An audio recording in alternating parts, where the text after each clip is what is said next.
Bismillahirrahmanirrahim. Assalamualaikum warahmatullahi wabarakatuh. Alhamdulillahirabbil alamin. Shalawatu wassalamu ala asrofil anbiya'i wal mursalin wa ala alihi wa ashabihi ajmain. Amma ba'du. Di siang hari ini insya Allah kita akan sama-sama ngobrol bersama Ustadz Rafiq Jauhari. Ya. Beliau adalah komisaris PT Taqwa Tours. Nah, sebagai gambaran ini saya pegang buku beliau yang judulnya Mutawif Anda di Tanah Suci. Ya. Karena beliau ini juga sering jadi narasumber beberapa media terkait informasi seputar umroh dan haji. Dan kita sama-sama 2 tahun ini, ya, ini umroh dan haji menjadi satu isu, ya. Ada yang hajinya 2 tahun belum berangkat, ada yang umroh belum berangkat. Ya. Insya Allah nanti kita akan ngobrol bareng. Oke, Assalamualaikum warahmatullahi wabarakatuh, Ustadz Rafiq. Waalaikumsalam warahmatullahi wabarakatuh. Gimana kabarnya? Ya, alhamdulillah sehat. Hari ini pas. Kalau kemarin-kemarin Ustaz Daniel itu sempat minta acara diadakan malam hari biar bisa benar-benar live, tapi kendala di rumah itu masalah sinyal, jadi baru bisa rekaman. Dan ini pun kebetulan pas ada di Solo, jadi semoga acara sinyalnya lancar ini semoga. Oke, alhamdulillah ini memang rezekinya hari ini begitu ya. Ya ini saya ada pertanyaan ya, karena ini kasusnya juga terjadi di keluarga saya ya. Kakak saya itu terdaftar haji tahun 2021, harusnya berangkat.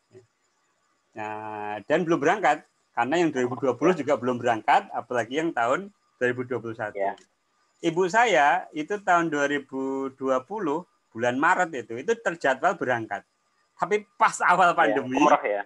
Iya, umroh ya. Jadi ibu saya itu umroh sampai hari ini juga belum berangkat. Nah, ini mewakili pertanyaan banyak netizen ya, dan umat Islam di Indonesia. Nah, kira-kira gambaran bagaimana ini soal umroh di Indonesia, dari Indonesia di masa pandemi ini dan bagaimana prospeknya? Silahkan. Bismillah, alhamdulillah, wassalatu wassalamu ala rasulillah.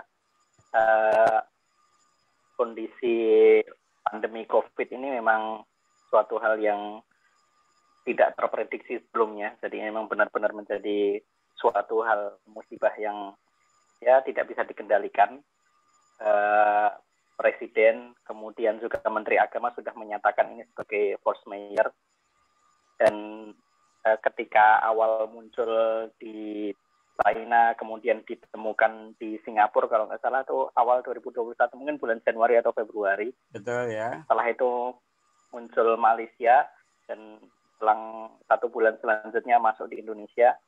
Nah, kondisi itu kebetulan 27 Februari itu keberangkatan umroh yang terakhir.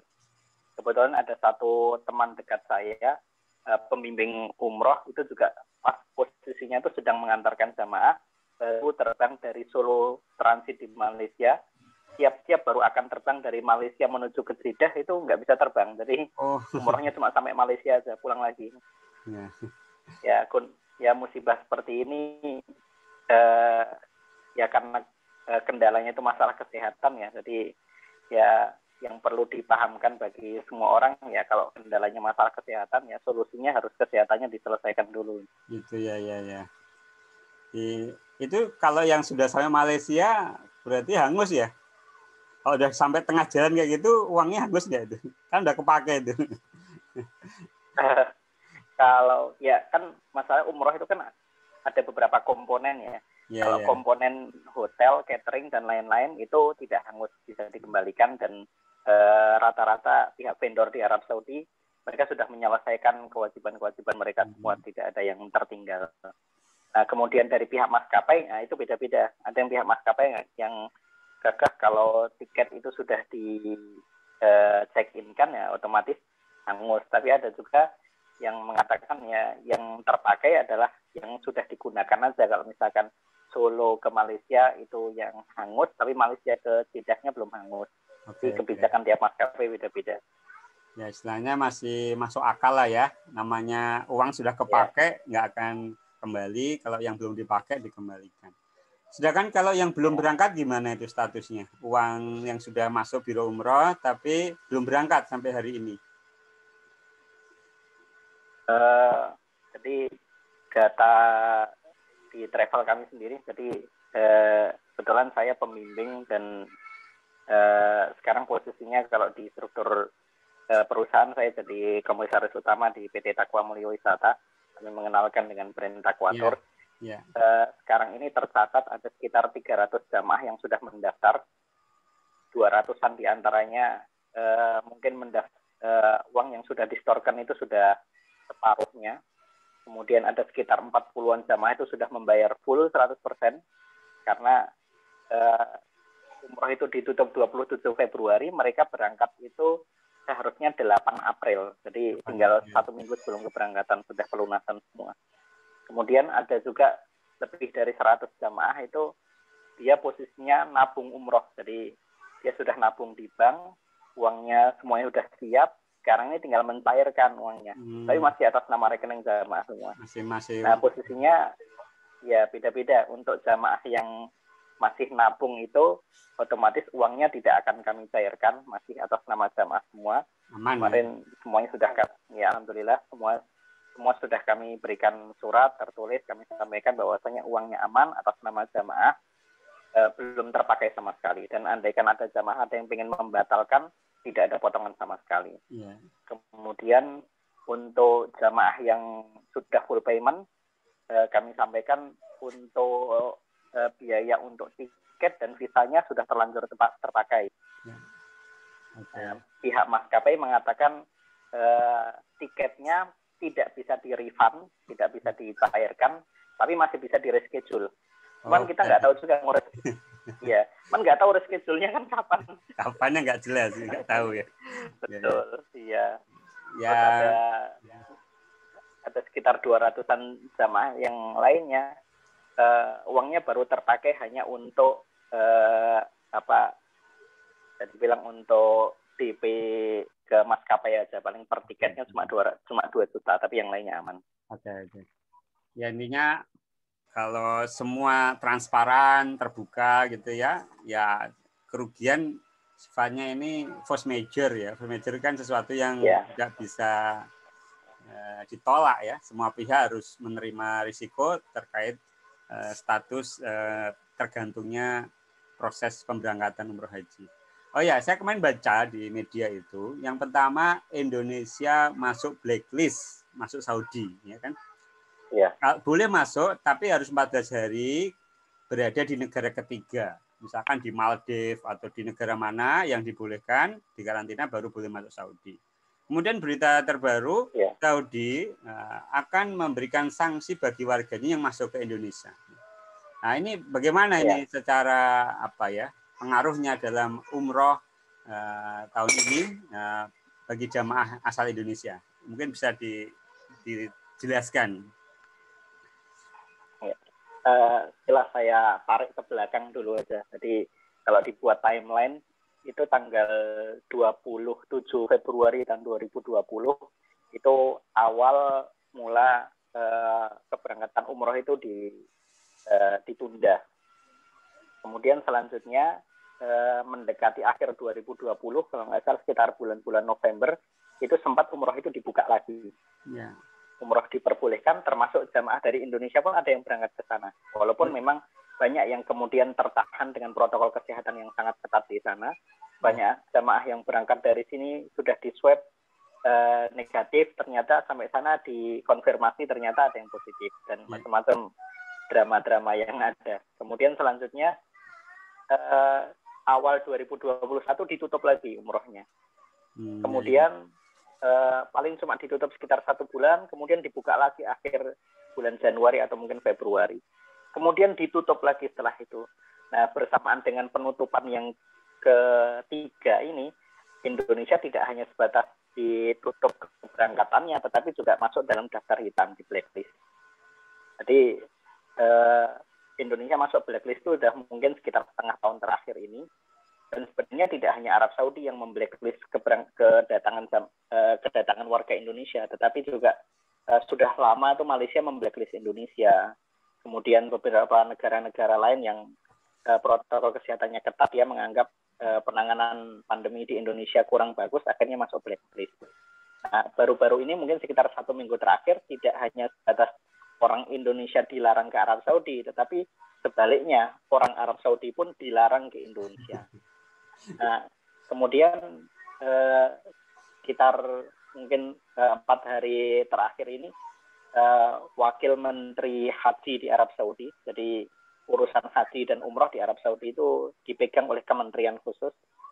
Nah, Wakil Menteri Haji ini mengeluarkan surat edaran tentang bagaimana penyelenggaraan ibadah umroh, di antaranya menjelaskan tentang masalah aturan-aturan lain-lain, mencatat juga di situ sesuai dengan negara-negara yang diperbolehkan. Nah, termasuk diantaranya ada beberapa negara yang belum diperbolehkan masuk blacklist itu Indonesia. Memang di aturan itu tidak diatur sih, negara yang masuk blacklist itu boleh masuk Indonesia dengan cara negara ketiga itu nggak diatur. Nah, cuman biasalah akal-akalannya travel kan sebenarnya bisa masuk ke Arab Saudi karena tidak ada larangan warga negara Indonesia yang tinggal di luar negeri masuk ke Arab Saudi itu nggak ada larangan. Yang dilarang itu warga WNI yang tinggal di Indonesia.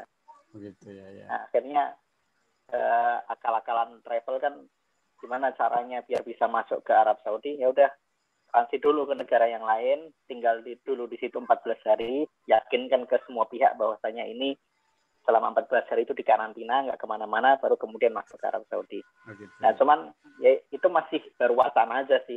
Ya. Dan kemungkinan untuk terlaksananya kecil sekali, karena biayanya pasti akan sangat mahal. Ya.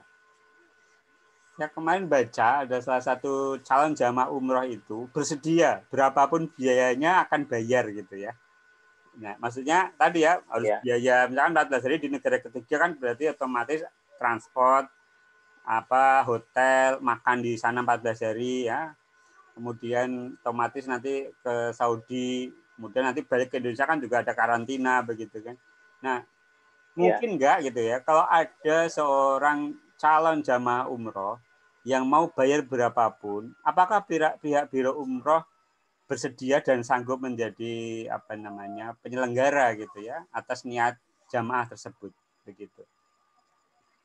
Kalau berbicara kemungkinan, mungkin saja. Tapi kalau berbicara apakah pihak travel bersedia, nah itu kayaknya yang bersedia untuk memberangkatkan kayaknya kecil sekali. Karena bagi pihak travel sendiri itu resikonya besar. Jadi kalau misalkan bisa jadi malah justru ketika masa karantina, baru kemudian ketahuan pembimbingnya sendiri yang kemudian positif. Oh iya ya. Kemudian kalau sampai dirawat di sana, nanti biayanya bagaimana, siapa yang ngurus, wah itu. Padahal untuk perjalanan internasional jarang sekali ada asuransi yang mau meng-cover sampai masalah COVID. Dan kalau meng-cover itu paling dibatasi, paling per hari dibatasi 1 juta atau berapa, lebih dari itu bayar sendiri. Ya, artinya itu kan asumsi kalau selama karantina negatif terus di Saudi negatif. Betul. Gitu ya.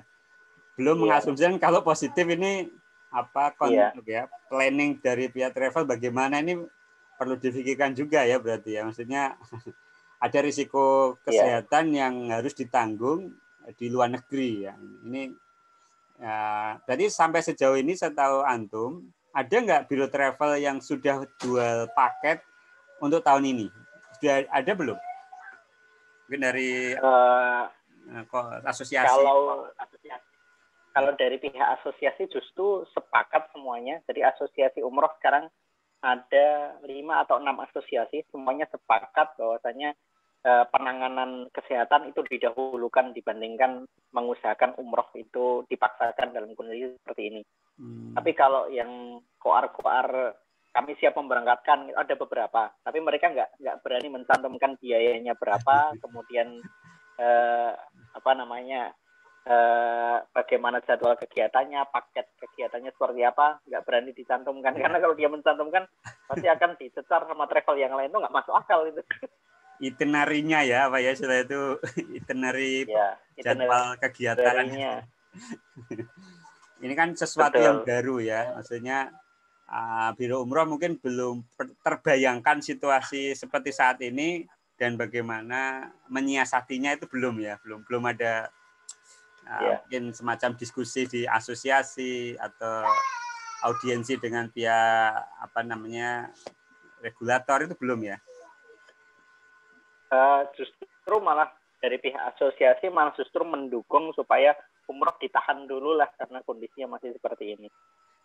Tapi kalau sebatas ngobrol-ngobrol dengan teman travel yang lainnya, ya cuma berandai-andai. Kalau misalkan umroh itu dilaksanakan dalam kondisi seperti ini, misalkan ingin nyari negara lain untuk transit, kan paling nyaman itu kan transit di negara-negara Asia Tenggara lah, terutama negara Muslim yang kita komunikasinya masih nyaman dengan pihak hotel, makanannya juga sesuai dengan kita. Karena bayangkan aja 14 hari dalam kamar, wah itu kan ngeri sekali.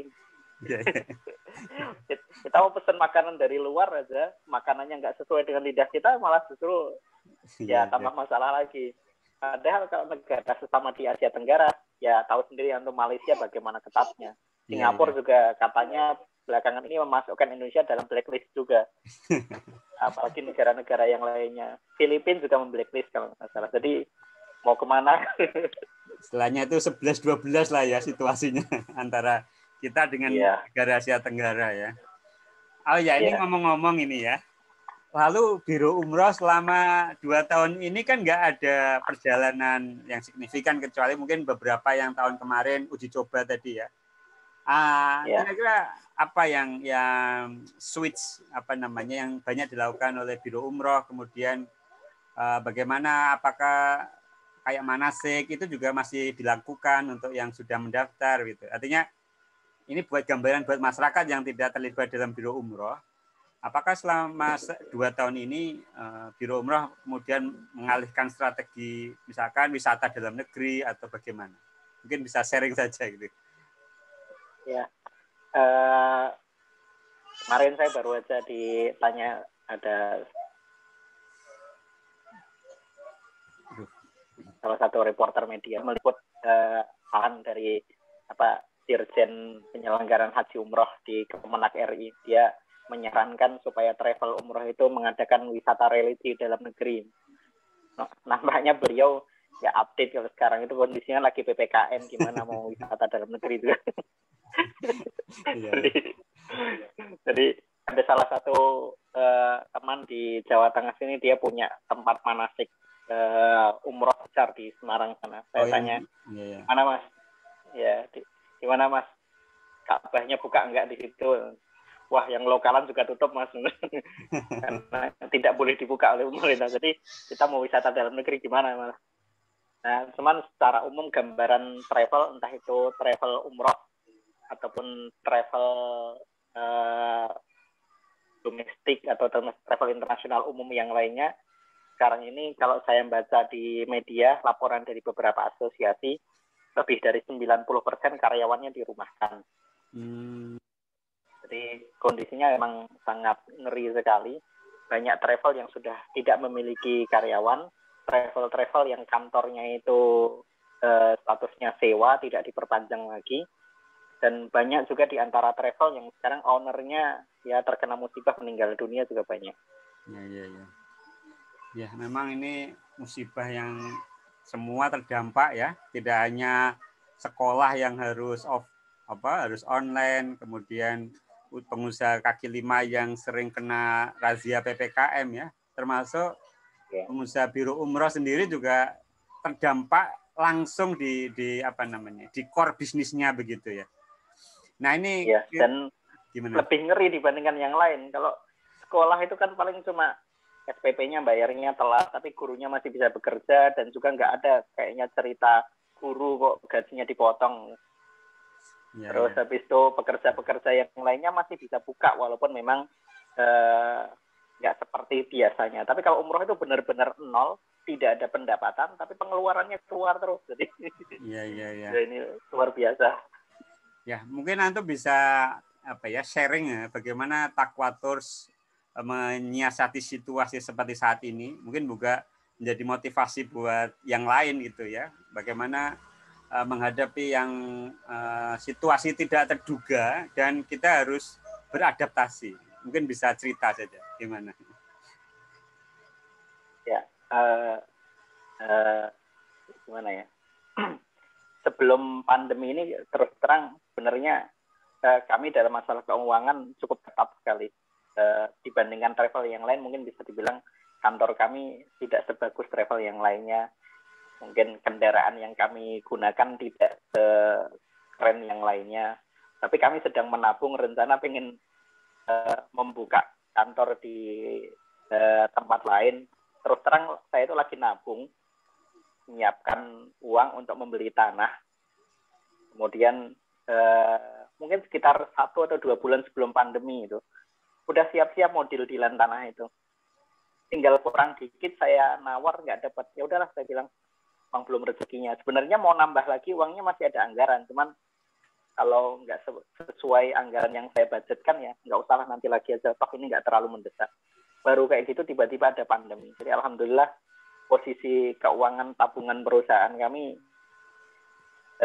ada uang yang seharusnya itu saya gunakan untuk membeli aset, akhirnya nggak jadi. Nah itu alhamdulillah sekali, saya bersyukur karena di awal kami agak ketat masalah pengeluaran keuangan. Jadi ketika ada pandemi seperti ini, terus terang pertama yang kami lakukan, jamaah yang saat itu masih ada yang ada di Makkah saya pulangkan dulu, walaupun jadi jamaah saya itu tanggal 23 Februari itu berangkat. Tanggal 27 Februari ketika umroh itu ditutup, jamaah saya masih ada di sana. Ketika sudah seharusnya jamaah itu pulang, pesawat yang mengangkut jamaah kembali itu nggak ada. Jadi otomatis saya harus mengeluarkan uang tambahan untuk menginapkan jamaah di Madinah. Saya harus nambah transport, saya harus nambah menginap hampir 2 hari nggak salah. Ya nambah makan, nambah lain-lain lah. Tapi alhamdulillah itu masih tercover. Setelah itu urusan selesai, jamaah bisa pulang. Kemudian agak istirahat dulu sambil lihat-lihat. Saya sekitar 1-2 bulanan tidak berkegiatan di rumah, kebetulan mendekati Ramadan. Kemudian di bulan Syawal baru kemudian saya kumpulkan tim saya untuk membahas. Ya di antaranya kan yang kita selesaikan permasalahan itu masalahnya apa. Karena masalahnya kesehatan ya kita mikir ya kita lihat ke belakang lah, cerita tentang masalah pandemi itu berapa lama rata-rata pandemi sebelumnya itu terselesaikan kok. Ada yang mengatakan 1 tahun, ada yang mengatakan 2 tahun. Udahlah, taruhlah ini pandemi ini 2 tahun. Maka kami membuat rencana sampai 2 tahun selanjutnya itu bagaimana. Karena travel yang lain tuh banyak yang ya denial lah ketika ada kondisi seperti itu, masih mengatakan wah santai aja, ini kan paling cuma berapa lama, lihat aja Arab Saudi itu juga butuh uang katanya gitu. Cuman saya nggak mau ngambil pendapat itu. saya ngambil pahitnya kira-kira ini berapa lama, karena kira-kira ini 2 tahun. Kalau saya hanya sebatas egois untuk saya pribadi dan keluarga, saya mikir saya nggak usah kerja apa-apa, insya Allah 2 tahun selanjutnya saya masih ada kok tabungan untuk bertahan hidup. Tapi kan saya ada karyawan, kalau hanya sebatas saya mengandalkan tabungan saya untuk 2 tahun selanjutnya ya sebatas uangnya habis gitu aja. Tapi saya untuk membuka usaha yang lain juga nggak bisa. Nah kemudian saya lihat di antaranya ketika pandemi seperti ini tantangannya apa? Oh tantangannya kita nggak bisa mengadakan kegiatan-kegiatan seperti macam-macam lah. Maka ketika travel yang lain tuh switching usahanya dari umroh berpindah menjadi kegiatan travel domestik, saya nggak ikut-ikutan. Karena saya udah memperkirakan ini nggak akan lama. Dan benar, ketika awal pandemi, travel yang lainnya, wah wisata kemana-mana masih jalan, tapi berapa bulan tutup lagi kan. Capek sendiri akhirnya. Yang mengadakan pelatihan juga akhirnya pelatihannya juga tetap dilarang. Nah, akhirnya ya udah, saya diantaranya nyari apa bisnis yang kira-kira di era new normal itu bisa lanjut. Alhamdulillah kami menemukan frozen food, karena kebetulan di daerah kami toko frozen food itu belum banyak dan masih bisa dikembangkan lah. Selain itu memang saya membuat penghematan yang besar-besaran, ya diantaranya pokoknya segala sesuatu yang bisa saya potong pengeluarannya, saya potong pengeluarannya. mulai dari listrik kantor, AC saya matikan, internet saya matikan. Ya nggak ada yang di rasional PHK aja kalau nggak ada pendapat. selama Kalau masalah PHK, ya. Kalau PHK nggak ada, nah kan karena kami bisa menemukan usaha lain, malah justru kami nambah ada 3 karyawan. Ya, Jadi terus terang alhamdulillah. saya sampaikan ke karyawan, ya saya cuma bisa ngasih gaji pokok aja. Insya Allah kalau UMR ya lebih sedikit. Tapi saya nggak ngasih bonus, nggak bisa ngasih bonus apa-apa. Kondisinya seperti ini ya, mohon maklum lah. Ya, alhamdulillah ya. Artinya dengan memahami persoalan ya, kalau dalam mahfuzah itu kan fahmus soal nisful jawab ya, artinya paham pertanyaan nanti akan menemukan jawaban. Ketika pandemi datang itu kan banyak sikap gitu ya, ada yang denial, ada yang cari switch bisnis yang mungkin masih mirip-mirip gitu ya, tapi antum berani switch dan itu nggak ada hubungannya ya, nggak ada hubungan sama sekali dengan Betul. ya. Iya. Ya ini jadi bisa dibilang usaha yang udah kami keluarkan sebelumnya, kami udah investasi, ngikuti pelatihan segala sesuatu, ikut sertifikasi macam-macam, semuanya tidak ada yang saya pakai karena saya pikir ini nggak akan bisa jalan kalau kondisinya masih seperti ini. Saya nyari pokoknya usaha yang lain, walaupun kami harus belajar dari nol lagi, nggak apa-apa, yang penting bisa jalan lah. Iya. Oke. Ini mungkin sebagai pengelola biro umroh, antum punya intuisi ya, semacam prediksi.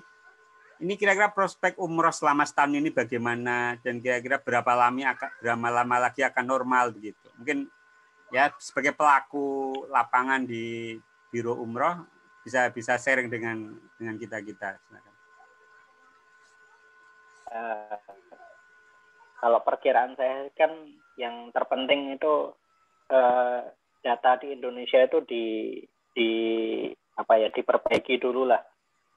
Jadi kalau misalkan datanya itu sangat nggak rasional, negara manapun nggak akan ada yang menerima. Walaupun sebenarnya mungkin kasusnya itu nggak tinggi-tinggi amat, tapi kalau dihapusi lah malah negara yang lain kan nggak ada yang mau. Jadi datanya itu sangat tidak bisa dipertanggungjawabkan, entah itu kasus positifnya atau kasus kematiannya. Jadi walaupun kemungkinan ya perkiraan saya pribadi, walaupun COVID ini nggak sampai kemudian selesai 100% di Indonesia, masih tersisa. Tapi kalau datanya itu bisa dipertanggungjawabkan, insya Allah negara lain itu bisa menimbang-nimbang lah, apakah mau diterima atau enggak. Tapi kalau selagi masih seperti ini, kayaknya masih agak sulit. Kemudian selanjutnya, ya kemungkinan ya kalau misalkan ada perbaikan, kemungkinan mungkin Indonesia akan dibuka lagi. Ya bisa jadi mungkin akhir tahun 2021 akan dibuka, tapi pasti protokol kesehatan itu ada. Dan saya tetap membuat perkiraan di Aquator sendiri, kemungkinan 1 tahun 2 tahun ke depan itu belum akan normal. Jadi saya sampai sekarang tidak menerima pendaftaran umroh sama sekali. Saya hanya sebatas fokus bagaimana yang ada dalam antrian ini terselesaikan. Nah, posisinya sekarang ini aja maskapai yang tersisa di dunia aja tinggal sedikit, sudah berapa aja yang bangkrut. Andaikan umroh dibuka, andaikan sekarang umroh dibuka, itu pesawat untuk ngangkut ke Arab Saudi itu nggak muat karena banyak pesawat yang udah nggak layak guna lagi karena nggak di maintenance. Nah, ini saya menarik ya, karena dengan diskusi seperti ini kita ya meskipun belum tahu banyak, tapi ada gambaran bahwa secara bisnis ini pukulan pandemi ini benar-benar tidak hanya mengganggu ya, bahkan sudah merontokkan banyak industri ya. Maskapai penerbangan jelas, ya biro umroh banyak yang PHK, mungkin banyak yang tutup juga karena nggak bisa sewa tempat gitu ya. Antum kan dulu pernah tinggal di Mekah juga ya beberapa tahun dan berkomunikasi, mungkin masih nggak menjaga komunikasi dengan orang sana terkait persepsi ya, karena saya baca protokol kesehatan di Saudi itu kan ketat sekali ya. Beda dengan mungkin di negara kita begitu ya. Nah, bagaimana persepsi masyarakat Saudi, mungkin tokoh-tokoh di sana dengan jamaah dari Indonesia begitu. Nah, maksud saya mereka welcome dengan syarat apa begitu. Nah, mungkin bisa sharing. Kalau secara umum warga Arab Saudi, bahkan saya kira nggak cuma Arab Saudi, orang dunia internasional manapun menganggap orang Indonesia itu penurut warganya. Ya. Ketika ya ada perintah apa-apa, mudahlah untuk dikendalikan. Saya pernah cuma guyon aja ngobrol sama adalah salah satu penjaga Masjidil Haram. Jadi dia kalau pagi sampai siang jaga masjid, jadi petugas kayak security gitulah. Yeah. Kemudian kalau sore malam dia jadi sopir taksi. Nah, kebetulan ngobrol, saya ngikut taksinya dia bilang, wah, kalau jamaah dari Indonesia jangankan cuma 200.000 orang jamaah haji, mau 2 juta aja nggak apa-apa, mudah dikendalikan. Gitu ya. Karena pandangan orang Indonesia tuh, ngeyel-ngeyelnya orang Indonesia tuh masih mudah dikendalikan lah dibandingkan negara-negara lainnya. Jadi asalkan kondisi di Indonesia itu membaik, orang Indonesia itu mudah diatur. Ya. Karena kalau kita membandingkan dengan negara-negara lain, negara-negara di Asia Selatan lah, itu jauh tertinggal dari sisi kebudayaannya, ketertibannya dibandingkan Indonesia. Dan orang itu mudah lah diatur. Jadi dalam hal itu oke. Ya, cuman ya itu bagaimana mau menerima data dari Indonesia aja itu yang saya kira bisa dibilang kalau ada laporan keuangan itu kalau udah disclaimer itu kan udah apalagi yang mau diomongkan. Iya, itu kalau di akuntansi dianggap tidak wajar itu udah selesai itu. Iya, ya, kalau masih wajar dengan pengecualian itu masih agak mending lah. Kalau udah sama sekali tidak ada dia nggak mau membicarakan lagi ya gimana? Iya. Artinya gini, kalau kita pengen bisa umroh dan tahun depan kan masih ada gelombang haji lagi ya. Ya, itu ya. Apa yang masyarakat perlu perbaiki gitu ya atau tuntut agar peluang kita umroh dan haji itu terbuka lebar gitu di masa yang akan datang. Nah, artinya kita kompak nih, kita pengen agar ini disuarakan sehingga tahun depan kita bisa naik haji apapun dengan term and condition-nya, dan juga umroh tidak harus dari luar negeri, tapi dengan screening dari Indonesia bisa diterima oleh Saudi. Mungkin ada usulan atau semacam masukan buat para stakeholder. Silakan. Kalau terhadap masyarakat sendiri ya, yang jelas ya hanya sebatas patuhi protokol kesehatan aja. Kalau terhadap pemerintah ya gimana lah caranya. Ada Indonesia itu punya banyak ahli tentang bagaimana pengendalian pandemi, pengendalian wabah. Jadi kan permasalahannya ada di masalah kesehatan aja. Kalau masalah yang lainnya, masalah ketertiban, masalah keagamaan, masalah keamanan terhadap Arab Saudi itu insya Allah nggak ada masalah. Di masalah pandemi ini aja, Mbok Yo tahu orang Indonesia itu punya banyak ahli, Mbok Yo diwongake, ditempatkanlah pada posisinya. Ya, masa yang ditempatkan sebagai orang yang pengendali wabah malah justru bukan pakar wabah kan. Iya. Kasihan yang sudah belajar lama-lama nggak ditempatkan di posisinya. Ya, oke, ini saya sebenarnya banyak yang ingin saya tanyakan ya, banyak ingin mungkin teman-teman netizen atau yang lain pengen diskusi, mungkin lain kali kita bisa sambung lagi sebagai closing statement dan juga